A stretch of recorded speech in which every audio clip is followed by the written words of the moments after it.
감사드리며 우리를 사랑하시는 예수님 이름으로 기도했습니다. 아멘. 우리 옆에 앞뒤에 계신 분들 사랑합니다. 은혜 누리세요 하고 축복하지요.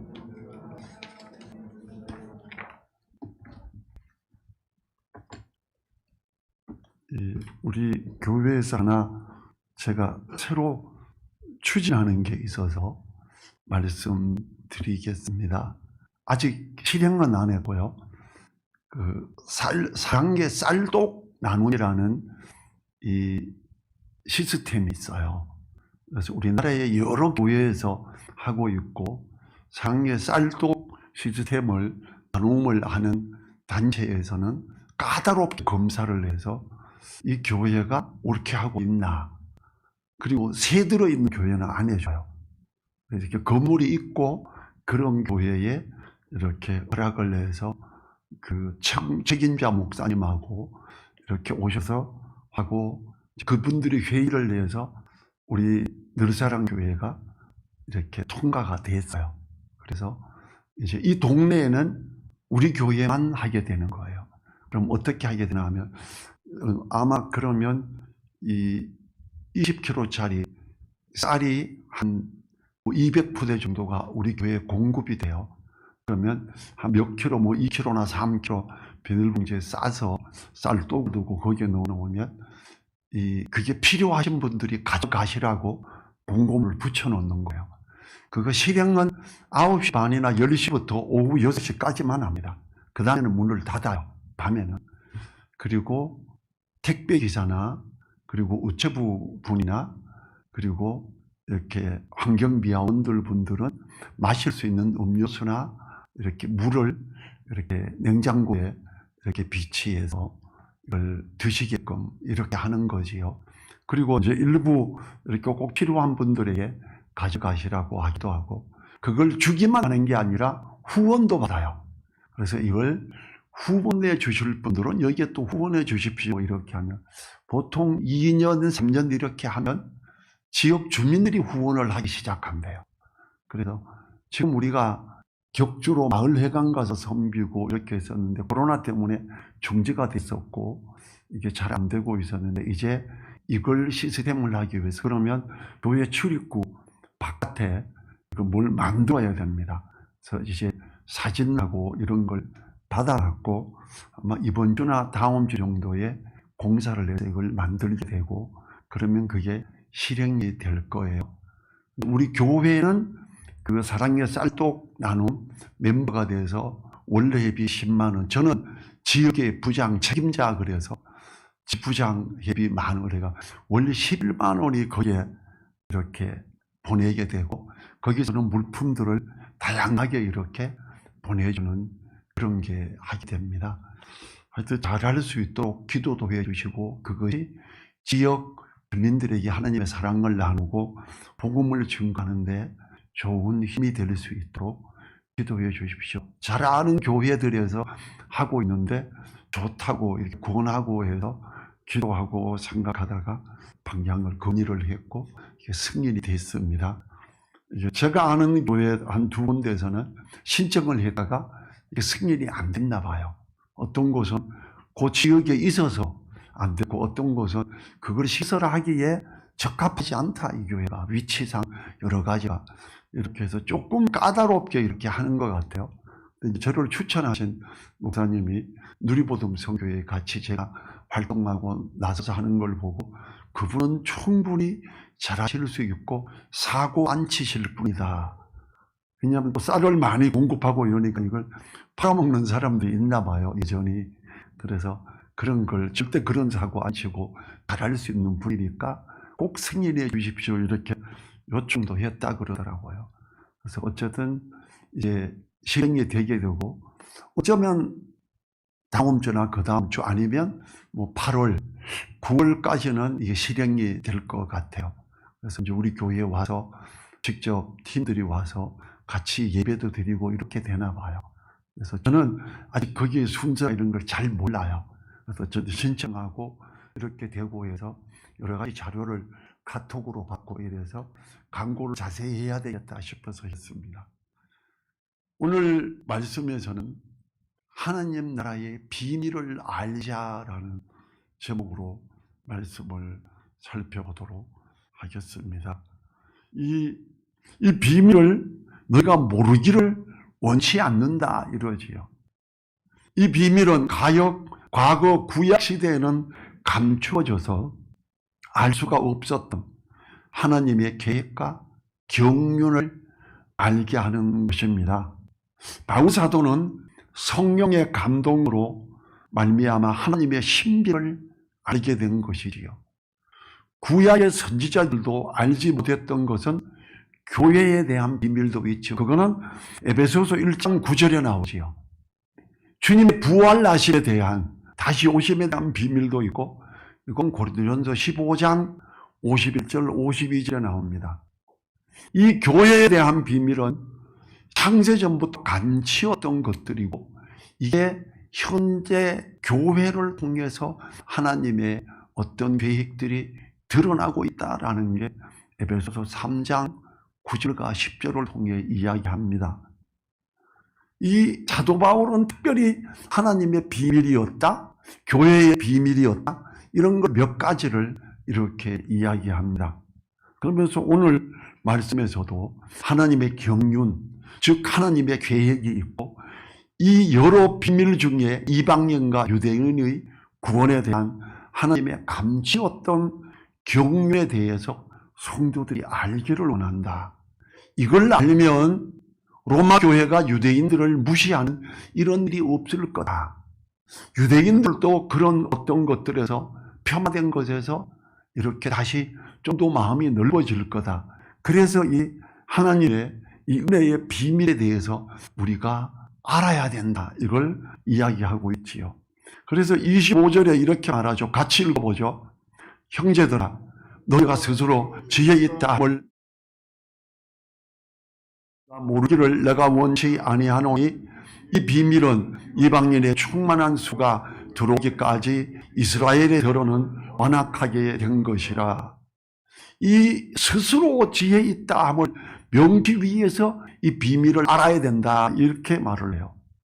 이스라엘의 더러는 완악하게 됐는데 이스라엘 저것들이 예수님도 모르고 이 유대인들이 얼마나 무지한지 이렇게 막 폄하하는 이런 것들을 하지 않기 위해서 우리가 얼마나 이 주님을 알고 이게 얼마나 뛰어난 건지 알아?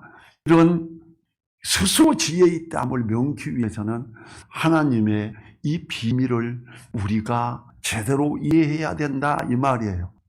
사실 이 이해는 로마서 9장, 10장, 11장을 통해 세 개의 장을 통해서 자세히 설명하고 이제 11장 후반부에서 이걸 하나님의 비밀 이걸 깨달아 알아야 된다라고 이야기하고 있는 거죠. 스스로 지혜 있다 하지 않게 하기 위하여 비밀을 알아야 한다 이렇게 핵심을 말하지요. 이 문장의 의미는 바로 무지하지 않기 위해서 알아야 함을 말합니다. 스스로 지혜 있다라고 하는 것은 무지하여 스스로를 속임을 말하는 거죠. 바울은 이미 그들에게 18절을 통해 자긍하지 말아라 이렇게 말을 했습니다. 그리고 20절에서는 교만하지 말아라. 유대인들을 향해 자긍하지 말고 교만하지 말아라. 이렇게 이제는 스스로 지혜 있다 하지 말라고 경고를 합니다. 같은 맥락에 세 번에 걸쳐서 반복해서 말했지요. 바울 사도는 스스로 속임을 당하는 원인은 무지라고 결론 내리고 있습니다. 자신에 대해 잘못되거나 환상적인 이미지를 가질 때 우리는 교만하게 됩니다.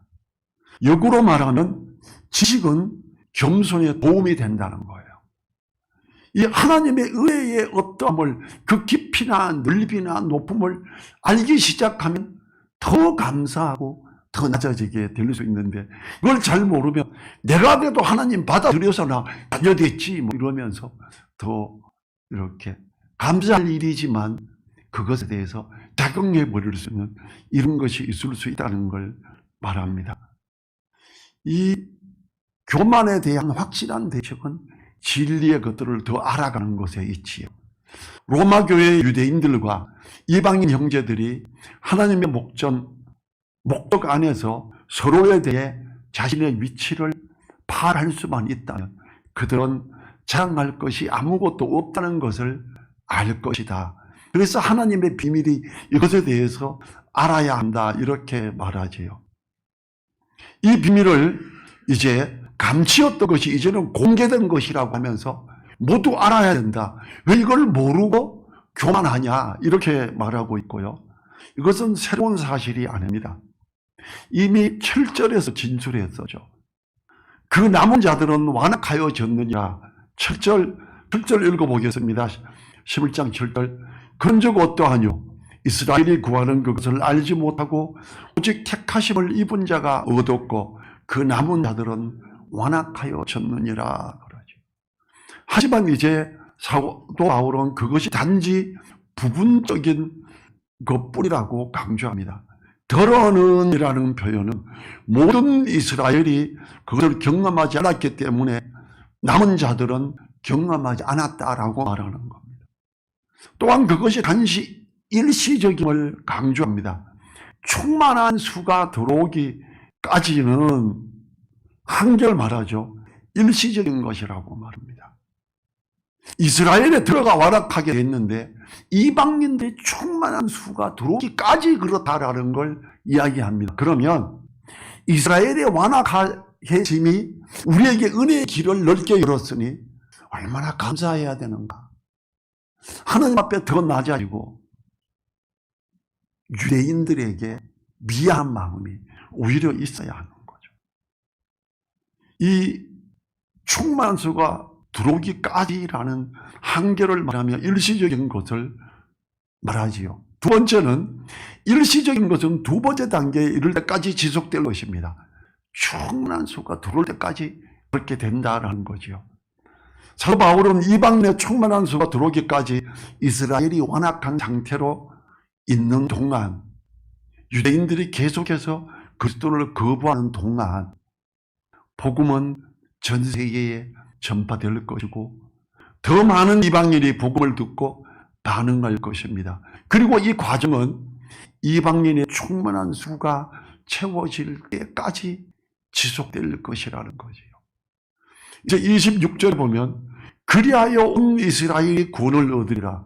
이 두 번째 제시의 비밀의 한 부분을 알면 그 후에는 이스라엘이 구원을 얻는다.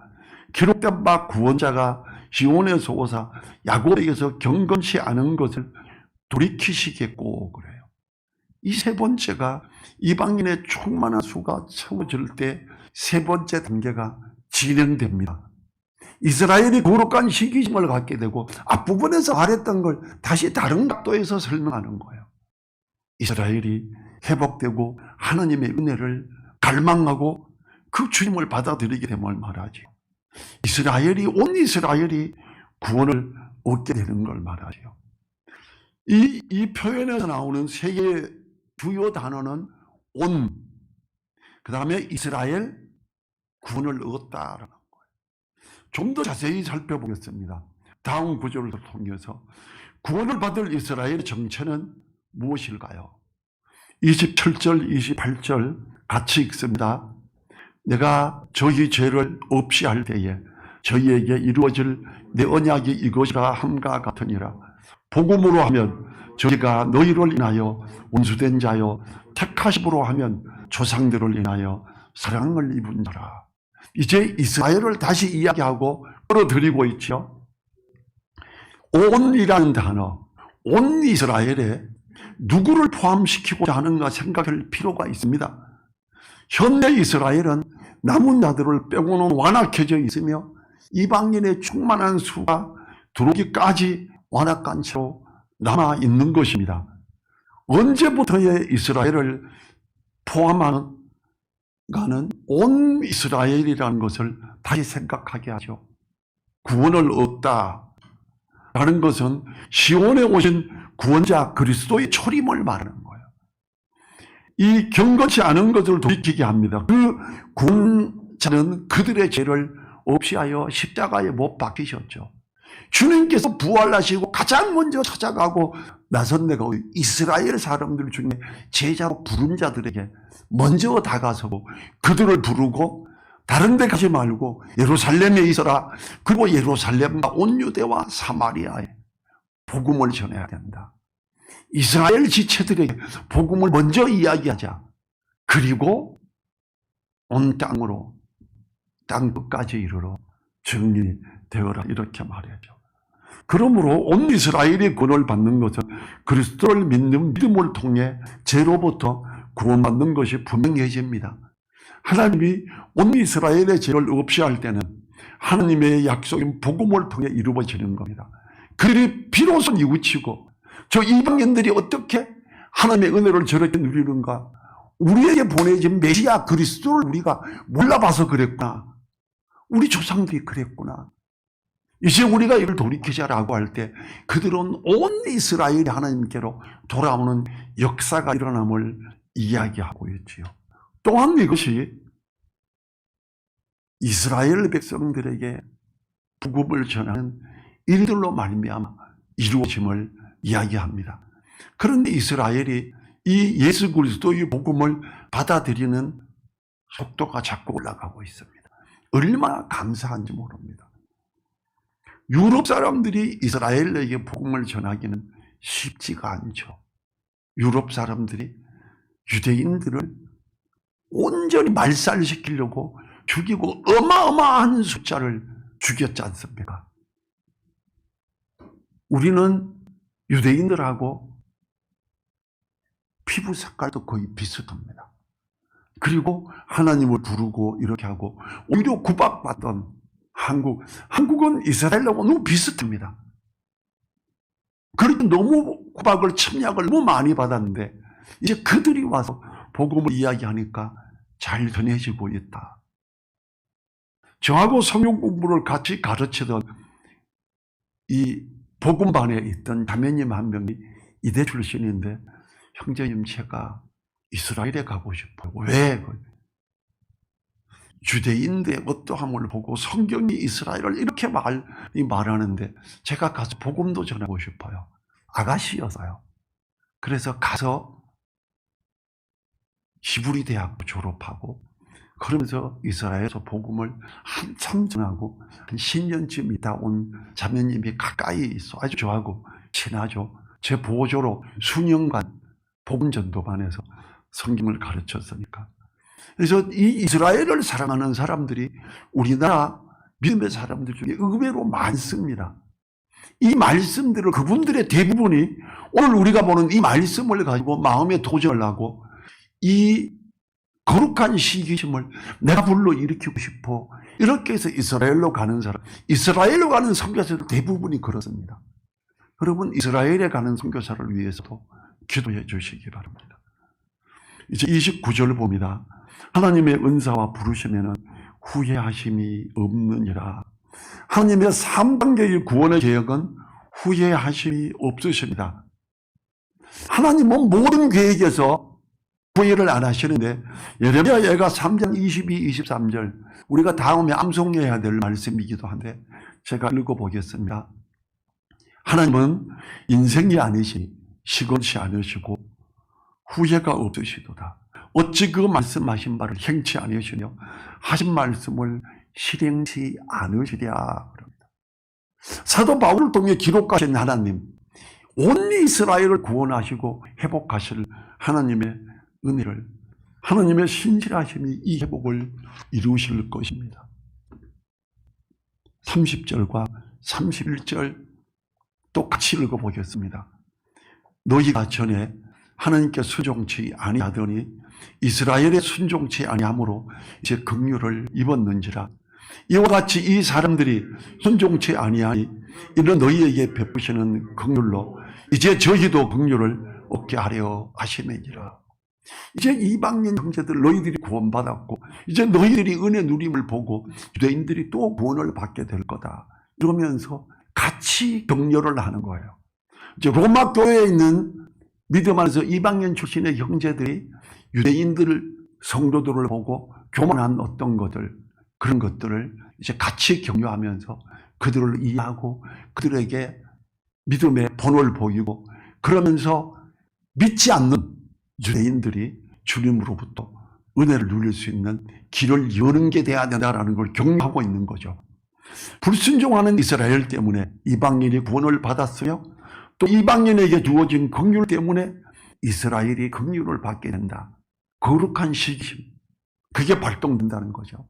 또한 모든 사람을 유대인과 이방인 그 순종치 아니하며 두는 것도 주님을 인하여 긍휼을 누리게 하려 하십니다. 이렇게 이야기를 합니다. 사도 바울은 12절을 통해 이스라엘이 누릴 충만함을, 25절을 통해 이방인이 누릴 충만함에 대해 말한 바 있지요.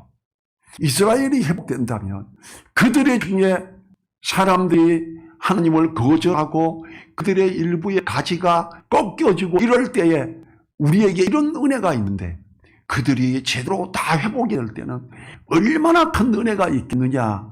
그 충만함은 이루 말할 수가 없다. 이렇게 이야기하지요. 그런데 이 충만함은 어때요? 우리가 로마서 8장에서 봤듯이 모든 피조물들이 고대하는 거예요.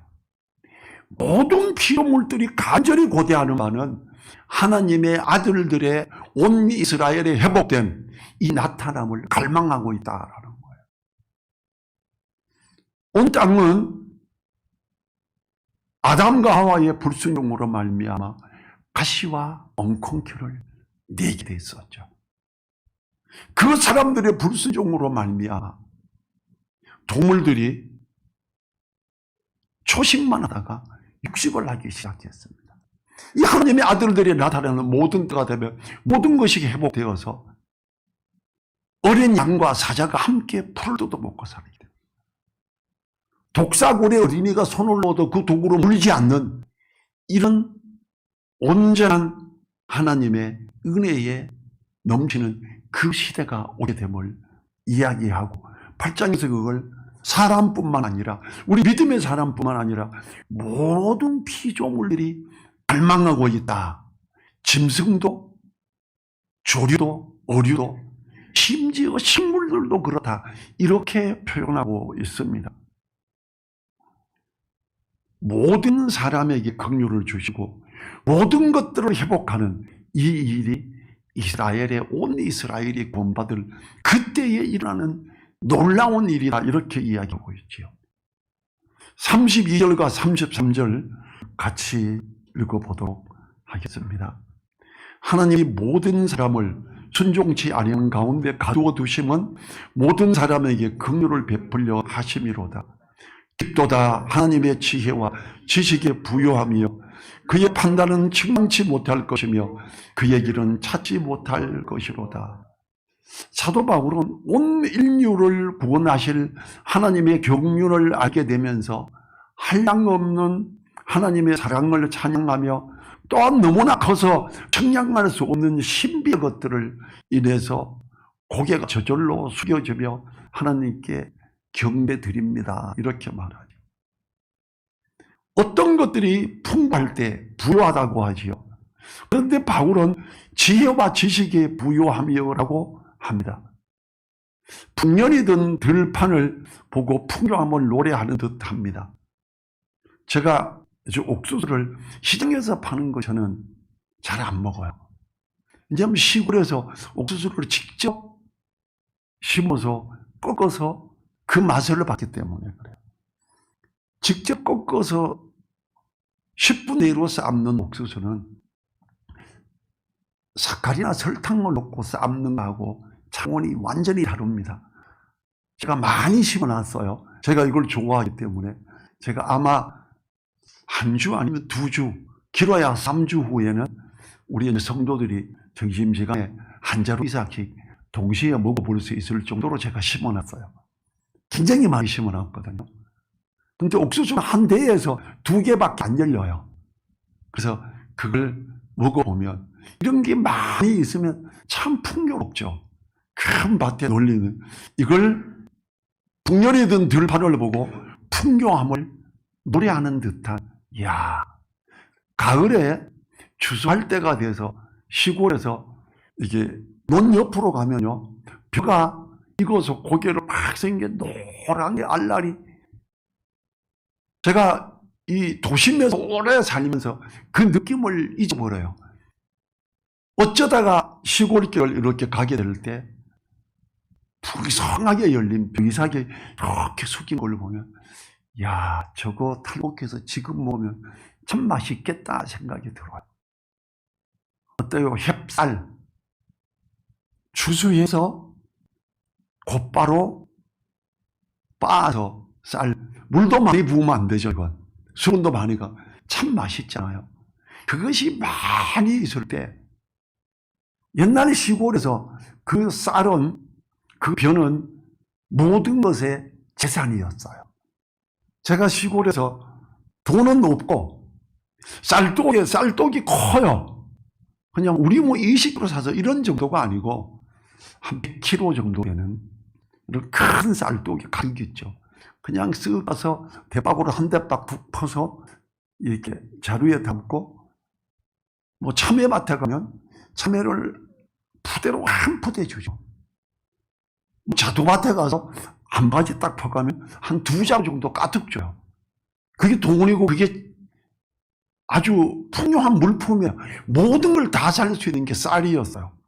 그걸 이렇게 보면, 야, 멋지다. 이게 아름답습니다. 지금 아마 사도 바울이 이런 걸 본 것 같은 느낌일 거예요. 하나님의 지혜와 지식이 부유하며 깊도다. 이렇게 하면서 하나님의 은혜가 얼마나 큰지, 사람들이 불순종하고 있는 이것도 이걸 통해서 죄를 알게 하고 이걸 통해서 하나님의 은혜의 그 부유함을 누리게 합니다. 사도 바울이 보는 것은 모든 과정들이, 모든 보이는 것들이 하나님의 은혜의 길로 연결되는 것밖에 안 보이는 거예요. 복음을 온통 사모하고 있는 바울에게 어떤 로마의 어떤 철학이 나와서 막 떠들어요. 저거는 이런 부분에서 하나님의 사랑을 이야기하면 되겠구나. 사도 바울은 그들이 그 철학에 대한 걸 논쟁하는 그 공개 자리에 사도 바울은 나가서 또 공개적으로 그리스도에 대한 사랑에 대한 하나님의 사랑을 이야기하면서 그들과 이야기합니다. 그리고 많은 철학자들이 하나님께로 돌아오게 되는 일들이, 사도 바울은 감옥에 갇혔을 때도 그래요. 이야, 하나님이 은혜를 얼마나 주시는지, 이 감옥에서 사람들에게 도망도 못 가고 복음을 전하고, 나를 지키는 사람 복음 전하니 저가 믿고, 아프다 그래서 데리고 오라 기도했더니 이제는 로마 핵심부에 있는 정치권들이 온통 내 인데 와서 복음을 듣고 기도를 받는다. 야, 이 감옥이 얼마나 하나님의 은혜의 부요함인가. 이렇게 빌립보서 1장이 그렇게 나가죠. 사도 바울은 모든 게 하나님의 은혜의 부요함만 보이는 거예요. 여러분, 우리가요, 코로나다. 다시 코로나가 이제 일어나고 있어요. 우리 이렇게 생각하죠. 사람들이 얼마나 약한가. 이 발달된 기술로 코로나 백신을 맞아도 끝이 없고 4차도 맞아라 어쩌라, 아니 5차도 맞아라 그럴 거예요. 하나님 안에서 우리 가자. 어떤 것도 이걸 이길 수는 없다. 또 다른 게 일어날 거다. 하나님의 사랑을 받아들여라. 코로나 역시 복음을 전할 수 있는 깃털이 될 수 있다. 이런 생각을 할 수 있는 거죠. 모든 것이 빛보다 하나님의 지혜와 지식에 부유하며 그의 판단은 측량치 못할 것이며 그의 길은 찾지 못할 것이미로다. 32절 다시 같이 읽어볼까요? 하나님이 모든 사람을 순종치 아니하는 가운데 가두어 두심은 모든 사람에게 긍휼을 베풀려 하심이로다. 옆집의 사람이 아유 예수님이들 어유 싫어 이렇게 할 때도 우리는 이렇게 생각하면 돼요.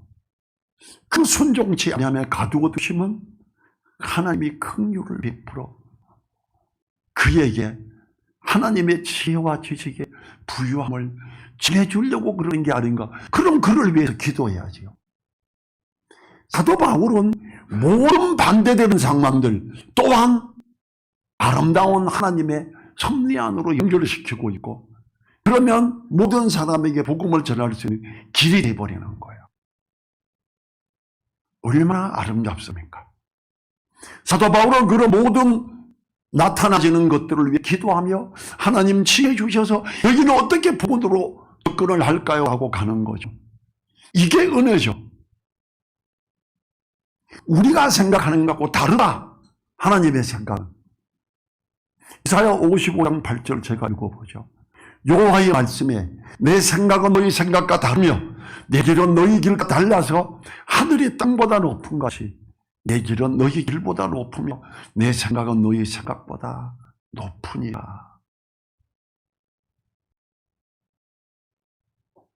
어떤 악한 상황처럼 보이는 것들이 펼쳐질지라도 거기에 깊도다 하나님의 지혜와 지식에 부유하며라고 고백하는 사도 바울의 고백을 우리도 할 수 있기를 간절히 축원합니다. 34절부터 36절 같이 읽죠. 누가 주의 마음을 알았느냐? 누가 그의 모사가 되었느냐? 누가 주께 먼저 들여서 갚으심을 받겠느냐? 이는 만물이 주에게서 나오고 주로 말미암고 주에게로 돌아갑니다. 영광이 그에게 세세에 있으리로다. 누가 주의 마음을 알았느냐 그래요. 사도 바울은 알았잖아요. 이 주님의 마음을 아니까 사도 바울이 어때요? 모든 나빠지는 상황들 또한 하나님이 은혜의 길을 여시는 겁니다. 이런 고백을 할 수 있는 거예요. 참 주변 여건은 점점 나빠집니다.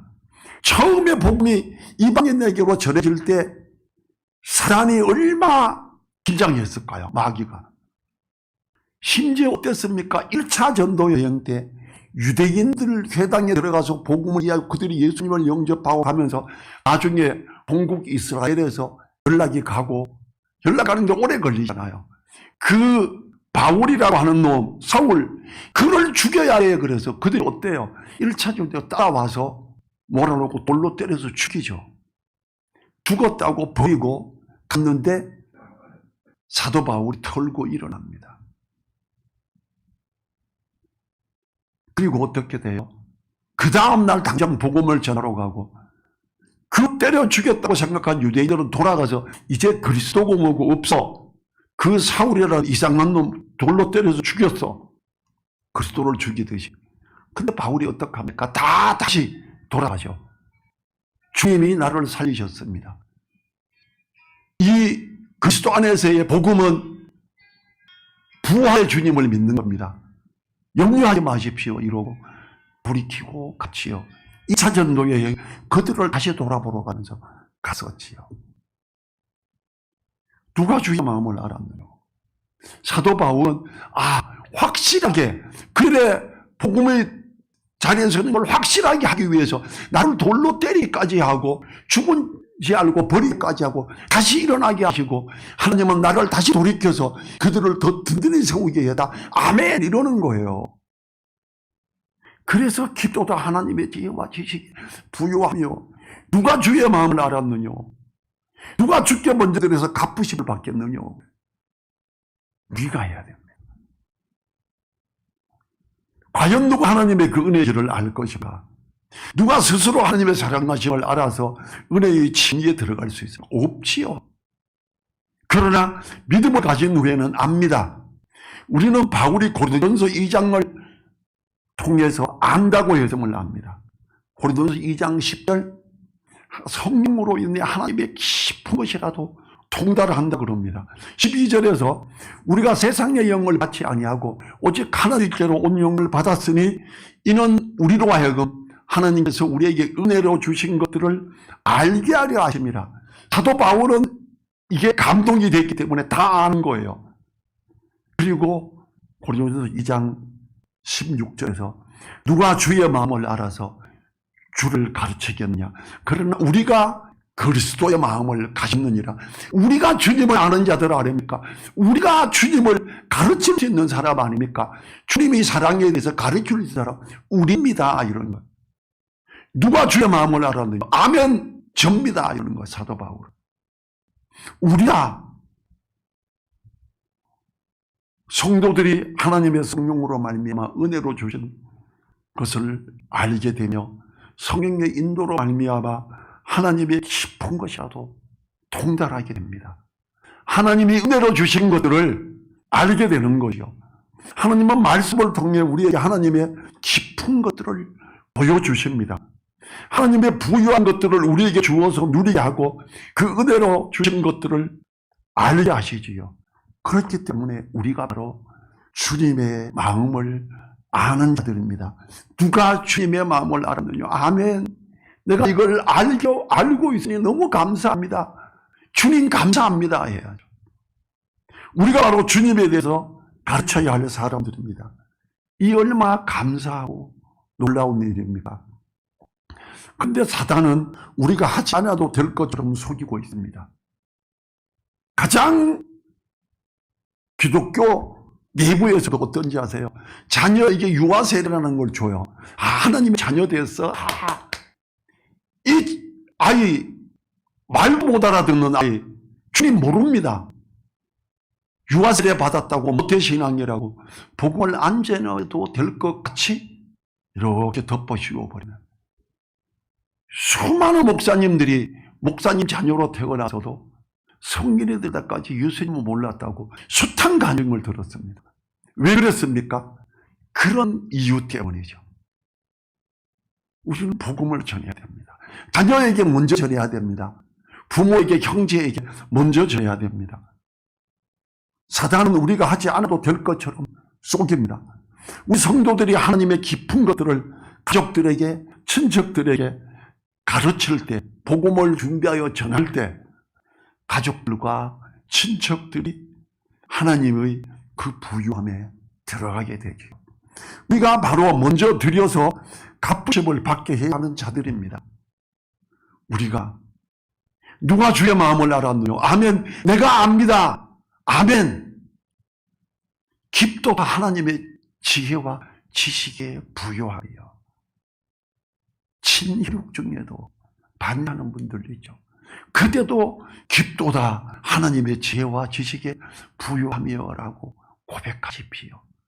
그리고 이 로마서 11장의 32절부터 36절을 읽어보시면서 기도하시면서 내가 이 주님의 말씀을, 이 하나님의 은혜를, 그 기쁘심의 그 부유함을 전하고 가까운 사람들에게 누리게 하는 이 은혜의 길을 열게 안내하게 해 주십시오. 우리는 기도하고 실행해야 됩니다. 이걸 우리가 그냥 될 거야 라고 생각한다면 우리는 완악한 자들입니다. 사단에게 속은 자들이 됩니다. 우리가 적극적으로 하나님 앞에서 이 길을 여는 자들 되기를 간절히 축원합니다. 우리가 일어나셔서 같이 1분간 기도하도록 하죠.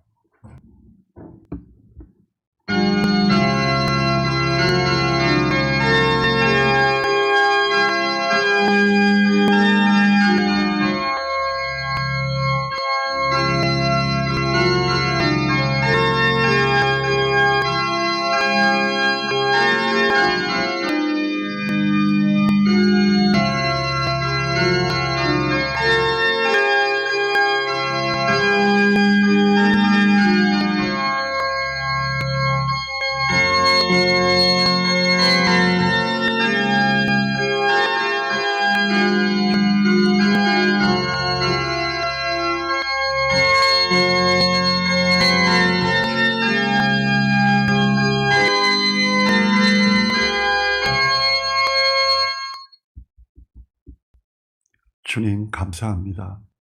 주님 앞에서 은혜를 누리고 있음에 감사합니다. 사도 바울이 고백한 것처럼 우리가 참으로 모든 상황들, 어려움들이 닥치는 것까지도 깊도다 하나님의 지혜와 지식의 부요함이요 라고 고백할 수 있도록 도와주십시오. 우리가 주님의 마음을 알아 그 은혜에 있음에 감사합니다. 주님의 그 사랑 주변 사람들에게 설명하고 복음을 전해서 그 하나님의 은혜의 그 부요함을 함께 누리는 길을 여는 자 되게 도와주시옵소서. 간절히 부탁드리며 우리를 사랑하시는 예수님 이름으로 기도했습니다. 아멘. 지금은 우리를 사랑하시며 우리와 함께 하시며 역사하시는 우리 주 예수 그리스도의 은혜와 우리에게 모든 은혜의 길을 여시며 그 길로 안내하고 그 부요함을 누리게 하는 고난을 주신 하나님의 그 크신 사랑과 성령님의 감동 감화 교통하심이 머리 숙인 한 분 한 분들 그 머리 위에와 그 가정 위에 그 일터 위에 우리 늘사랑 교회 위에 이제로부터 영원토록 함께하여 주시기를 간절히 축원하옵나이다. 아멘.